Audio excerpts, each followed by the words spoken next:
Ikam hendak membunuh Ikam. Diasah pisau oleh sang bini. Laki-laki ini sudah tahu informasi bini hendak membunuhnya, padahal ini urusan pembantu. Laki-lakinya ini pura-pura guring, mengaruk paparak nang babinian, hendak mencabut janggut lawan lading nang diasah begitu tajam.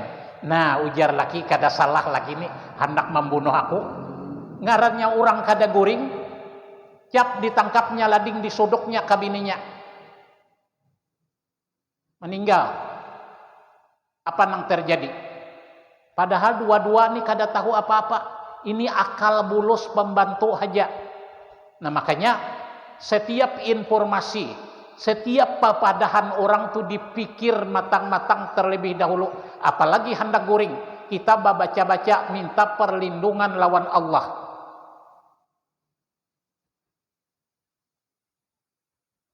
Ya, kalau kita nih hendak guring, iblis lawan setan itu sibuk luar biasa. Apalagi mun kita tulah hendak guring, boleh ke rumah, ampar dulu sajadah, hendak tasbih dihiga supaya niat hendak sembahyang malam atau sembahyang tahajud. Sibuknya luar biasa iblis itu menggoda kita kayak apa supaya guring tanyanyak. Nya niat dulu dibantangkan, aku berniat hendak sembahyang malam pada malam ini, amparakan dulu sajadahnya. Urusan entah bangun lawan kada itu Allah alam, tapi kita berniat mau berbuat baik. Nah, jadi parahatan guring pun iblis ini bisa mengganggu. Nah, jadi kalau menurut ayat ini berbicara yang baik, menganjurkan bersedekah dan mendamaikan antara sesama manusia. Jangan kita jadi provokator. Ini zaman HP ini, salah sedikit share, padahal belum tentu kebenarannya. Itu artinya kalau kita memencet lawan HP, ada dosa tangan, ada dosa mata, maka banyak benar yang terlibat. Nah, jadi hati-hati kita dengan berita itu harus tabayun, jangan begitu melihat berita ditelan.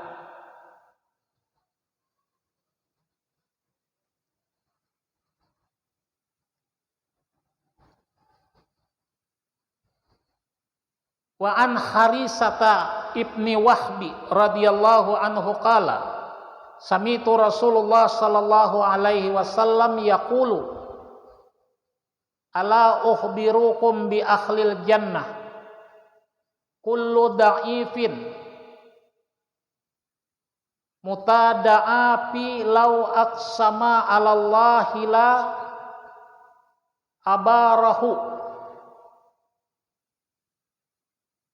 alal ukhbirukum bi akhlin nar kullu utulin jawatin mustakbir.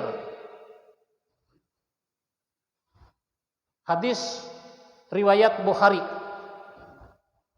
Haris bin Wahab berkata, saya telah mendengar Rasulullah bersabda, sukakah saya beritahukan padamu ahli surga, yaitu orang yang merendah di dalam pandangan orang, tetapi kalau ia minta satu pada Allah tentu dilaksanakan. Sukakah saya beritahukan ahli neraka, yaitu tiap orang yang keras hati, kaku tabiatnya dan sombong. Nah, jadi hadis ini menggambarkan kepribadian ahli surga dan ahli neraka. Nah, jadi salah satu kepribadian orang ahli surga itu sama sekali tidak mau dikenal di dalam hidup. Artinya biasa-biasa aja. Tapi bila ia berdoa lawan Allah, pasti dikabulkan oleh Tuhan. Pernah zaman dulu dikisahkan bahwa di Mekah terjadi kemarau selama 7 tahun lamanya. Dan debit air jam-jam itu hampir kering ceritanya. Maka ulama kota Haramain mengajak orang untuk melakukan salat istisqa minta hujan. kumpul pembesar-pembesar ulama-ulama di Mekah, salat istisqa minta hujan. Satu kali salat istisqa kadada jua hujan. Jangankan mendung, tanda-tanda hujan pun tidak ada. 2 kali sampai 7 hari berturut-turut istisqa itu dilakukan, tidak ada tanda-tanda hujan. Akhirnya ada salah seorang imam besar Masjidil Haram, bahasa kita risau dan gelisah. Kenapa orang banyak berkumpul berdoa, hujan tidak ada turun, padahal Nabi kasih petunjuk kalau memohon hujan caranya melalui sembahyang istisqa. Akhirnya imam besar Masjidil Haram itu berjalan nih linglung kada tahu arah, naik bukit, turun gunung, turun lembah. Kenapa? Kurang lebih 10 kilometer dari Mekah ada gunung. Gunung itu punya luang. Dan gunung itu, lubangnya itu sudah penuh dengan sarang laba-laba. Waktu ulama itu kepayahan dalam berjalan, dia bersandar di muka guha. Dia mendengar doa dari dalam gua itu, "Ya Allah, aku tidak akan mengangkat kepalaku sebelum Engkau turunkan hujan." Berkali-kali doa itu didengarnya. Inya berpikir ada orang di dalam, muka gua ini penuh sarang laba-laba, seolah-olah tidak pernah disentuh oleh manusia. Akhirnya dia coba pasang telinga bujur-bujur, tetap mendengar doa itu, "Ya Allah, aku tidak akan angkat kepalaku sebelum Engkau turunkan hujan." Setelah selesai doa itu beberapa kali dia dengar, langsung terjadi mendung dan hujan dengan derasnya. Maka ulama itu mencoba mengais sarang laba-laba dengan tongkatnya yang di muka pintu gua. Dia mencoba masuk ke dalam gua. Nyata di dalam gua itu ditemukan seorang laki-laki. Rambutnya panjang, berdabu. Ujar imam Masjidil Haram itu, "Berapa lawas ikam di sini?" Ujarnya, "Aku di sini nih kada menghitung lagi waktu berapa lawas."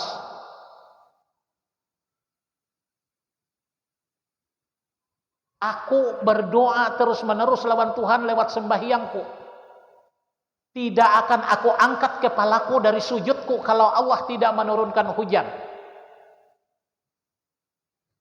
Dari 2 pembicaraan orang tersebut, imam besar Masjidil Haram itu jadi bertanya, "Kok kami yang kumpul di Masjidil Haram, ulama-ulama besar, penghafal Al-Quran, mengerti hukum, mengerti hadis, kok tidak didengar oleh Allah doa kami? Doa kamu yang didengar oleh Allah. Padahal orang itu, mohon maaf, sama sekali tidak pernah dikenal di Mekah." Ngarannya kada terkenal tuh artinya tersembunyi. Nah, akhirnya orang tersebut meminta kepada imam Masjidil Haram tersebut, "Ini ujarnya sudah terbuka rahasiaku. Tolong engkau simpan rahasia ini dengan rapat. Aku pulang menghadap Allah. Tapi tolong urus jenazahku." Nah, artinya apa? Orang yang hebat itu orang yang merendahkan diri. Tidak perlu popularitas. Nah, jadi kalau kita menghadap manusia, siapapun dia jangan kita remehkan. Ya ada juga nang casingnya aja. Oh lah casing. Bisa juga nang kada suah baku piah tuh. Batinnya, ma'rifatnya lebih tinggi, pengenalannya lawan Allah. Nah, makanya para ulama mengajarkan, apabila kita tatamu orang tua, hormatinya. Karena apa? Dengan inya tua itu mungkin inya banyak beramal. Dengan inya tua itu mungkin banyak masa makan asam garam kehidupan. Kalau bertemu orang kafir, hormati. Kenapa? Kalau satu saat dia diberi hidayah oleh Allah, melebihi kita. Kalau tatamu kekanakan, hormati dan hargai kekanakan itu.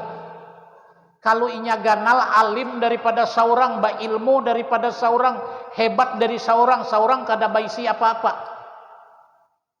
Tatamu orang susah, pandang dengan hakikat batin. Inya susah hidup, tidak mungkin mendapat tuntutan yang banyak di hadrat Allah. Kalau isok pang jadi orang sugih, sutil urusan.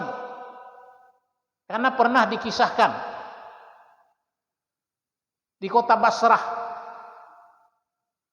orang berjalan ke pasar karena parut kada baisi apa-apa.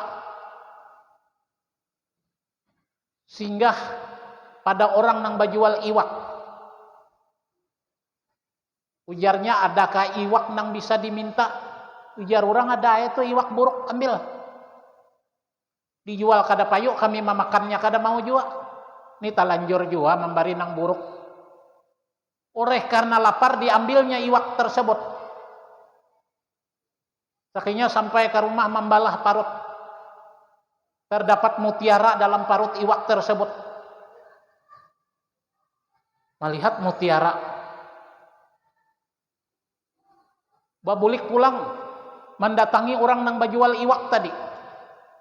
Pian membali urun iwak, kalau tadi nina ada mutiara dalam parutnya. Ujar nang bajual iwak, aku sudah memberi, bari aja ikhlas. Sama apa berarti ceritanya nih. Maka dibawalah mutiara itu ke tuku. Ujar orang tuku, sepanjang kami mau urus, artinya intan dan mutiara nih, kada suah tatamu nang ini kualitasnya. Akhirnya ditukar mutiara tersebut dengan harga yang cukup mahal. Nah, itunya artinya dari kisah itu, kalau Allah hendak membalik nasib seseorang, hari ini susah, esok bisa sugih. Nah, jadi bila kita bertemu orang susah, pandang. Pertama, inya susah karena kada banyak tuntutan di hadrat Allah. Kalau inya disugihkan Tuhan.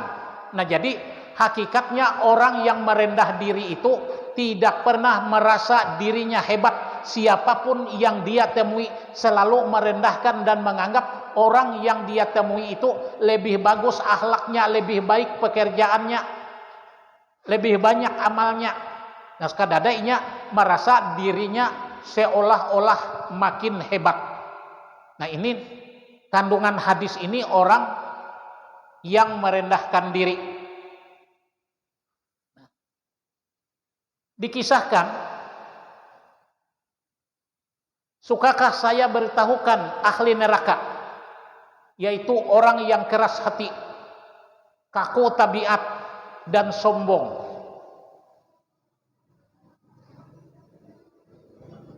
Diceritakan, zaman dulu ada seorang nabi, ini Imam Al-Ghazali dalam salah satu kitabnya. Nabi itu tidak disebutkan namanya oleh Imam Al-Ghazali.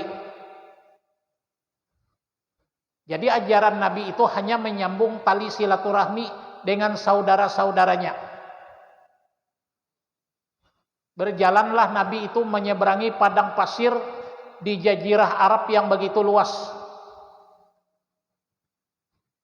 Nabi itu di tengah perjalanan melihat kayu tumbuh pohon besar, dikelilingi semak belukar di sekitar kayu yang besar tersebut. Maka Nabi itu berteduh di bawah pohon kayu. Setelah melihat di bawah pohon kayu itu terdapat sumur, maka Nabi itu mandi, mencuci muka dan sebagainya, langsung menyeberang bersilaturahmi kepada saudaranya yang di seberang padang pasir yang cukup jauh. Perjalanan itu ceritanya memakai unta itu berbulan-bulan. Bulik dari tempat saudaranya itu